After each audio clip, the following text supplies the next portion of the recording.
morning, everybody.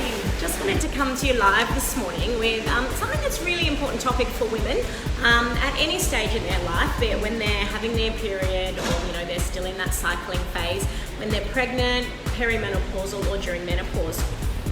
So I guess something that I see women neglect is what's going on in their body when they are about to have their cycle or they're in their cycle. And it really affects what's going on internally, and then as such our whole training regime needs to change during that period of time. So how it'll come up is, say, I might have a woman that generally has had pelvic floor trouble, and she's really been on top of it. We've been training, she's really strong, she's feeling really good, but at certain phases in the month she's really quite symptomy and she'll get quite disheartened. She might go to do an exercise or a little shuttle run that she could do, and then all of a sudden she feels like she's leaking again or feels that heaviness and dragging.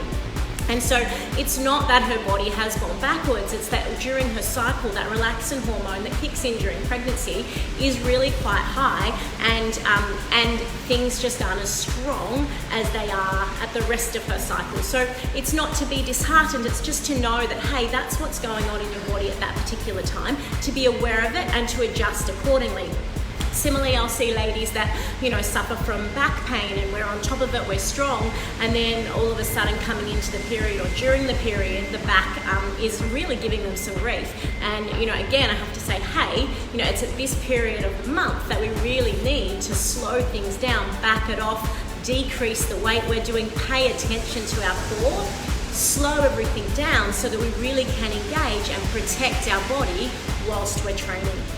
Similarly for pelvic pain, I myself have had pelvic pain when I was pregnant, and then post-birth it will flare up around that time of my period. So this morning, I went to a Pilates class and I was doing exercises that I would normally do just, a few days ago I was fine to do. But this morning, those exercises were hurting me and I could feel in my body it just wasn't right. So I needed to back off. But it's still equally important that I'm still training at that time. I just need to adapt what I'm doing so that I'm strengthening, so my body is supported, but I'm doing it in a way that's not going to affect me. And also that I don't get disheartened thinking, oh, I've had a step backwards, my body's not working for me. It actually is. We just need to pay attention to where we are at in that cycle. So let's take cardio, for instance. It might be something as simple as your step-ups. You might be doing step-ups. And this could be you just walking up the stairs at home. You might have stairs in the house at home, or you could be in a gym scenario and doing a step up. So we're stepping up and down. Normally we might be able to do a run, okay? But during that time coming into our period or during our period, we may need to slow it back down, yeah? So we slow it back down, we can keep everything moving, okay? Everything is supported, but we're not doing damage to our body, and we're not feeling like everything's floppy and we've just got no support, because that's generally how we'll be feeling, because it's a lot harder to activate things during that time or coming into that time. So just wanted you to be really aware of that. This morning, as you go into your training, think about your cycle, think about where your body's at in that cycle.